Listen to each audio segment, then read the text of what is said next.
Now that your files are ready, it's time to submit them to the stock agencies. This module is all about uploading and submitting your files and writing the right metadata so you can maximize your sales. In this first lesson, we are going to learn how to upload and submit photos.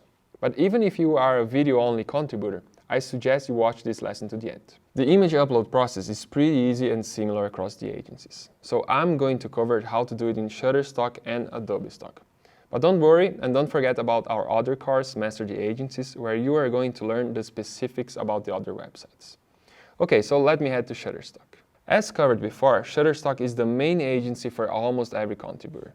Their uploading platform is fast and simple to use. They also have the best mobile app for contributors so far. If you pretend to become a serious contributor, you will need a computer to store and edit your photos. But I will cover the upload process on the mobile app too. Let me start with the computer process. Open your browser and go to submit.shutterstock.com. I suggest you save this page to your favorites. Now click on the login button and sign in. You'll be taken to your dashboard. This is where you monitor your earnings and growth. Now click on the red button, Upload Images. Here you can either select or drag your files to the screen. You can upload up to 500 files at once. If you're uploading photos, they should be in JPEG format and have at least 4 megapixels of resolution and a maximum of 50 megabytes of size.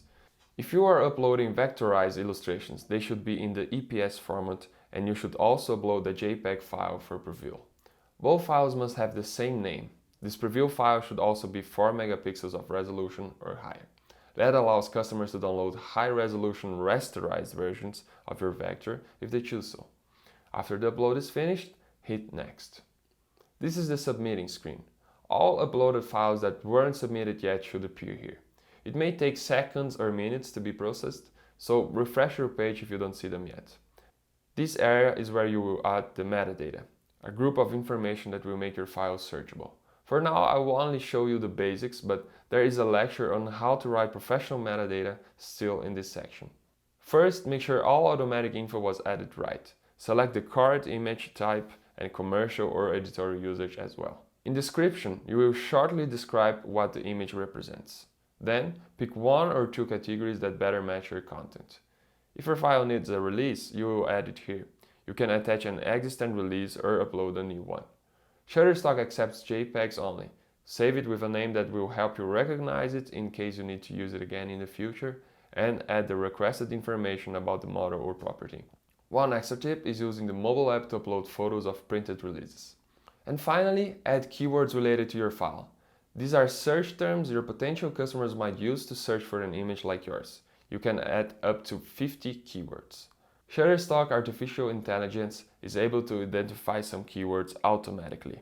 Add the ones that really make sense. You can edit multiple files at once by selecting them. The changes that you do will now alter multiple files. The Save button on top can be used if you're not done yet and want to finish your work later. If you are ready to submit, select your file or files and hit Submit. Shutterstock is really fast in approvals these days, so it should take no more than 2 days to get a response. Files that are pending review will appear in this pending section.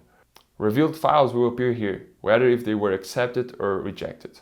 Rejected files will also have the reasons for the rejection.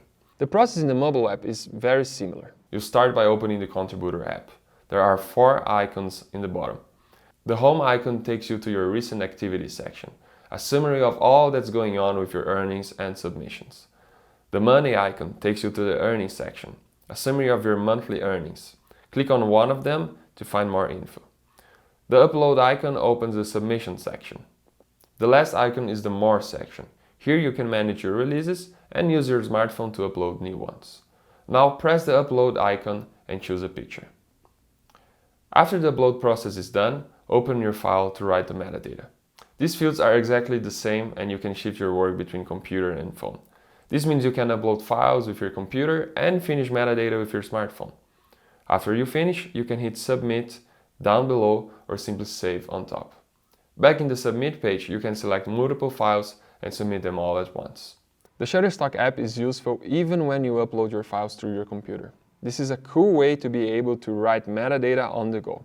Sadly, it is not available for videos yet. Adobe Stock, on the other hand, has no contributor app so far. But you can upload photos from your phone using the Photoshop Mix app. You simply press the Send To button and pick Adobe Stock among the options. Here's the process to submit files with your computer. With your browser, go to contributor.stock.adobe.com. I suggest you save this link too. Click on the Sign In button and log in with your Adobe ID. After logging in, you will find your dashboard. This will show some data on your sales and portfolio. You can get deeper info clicking on Insights. For now, click on Upload. The first screen shows some recommendations. Save your images in JPEG format with more than 4 megapixels and you will be fine. If you're uploading vectors, I do suggest you read the recommendations, as they change with frequency. You can now drag and drop the files you wish to upload. Adobe Stock follows the same principle. Select your image on the left side of the screen and add metadata on the right. Choose the file type, check if the automatic category is right, pick your language, and write a description. The only difference is that they prioritize the first 5 keywords. So be sure to place the 5 more relevant in the top. Adobe Stock also has the ability of writing auto keywords. Finish by informing if there's any recognizable people or property and adding a release if necessary. Then click on Submit for approval. I want to remind you that things can always change on these websites, so be sure to also watch the lesson about Adobe and Shutterstock on our other course, Master the Agencies.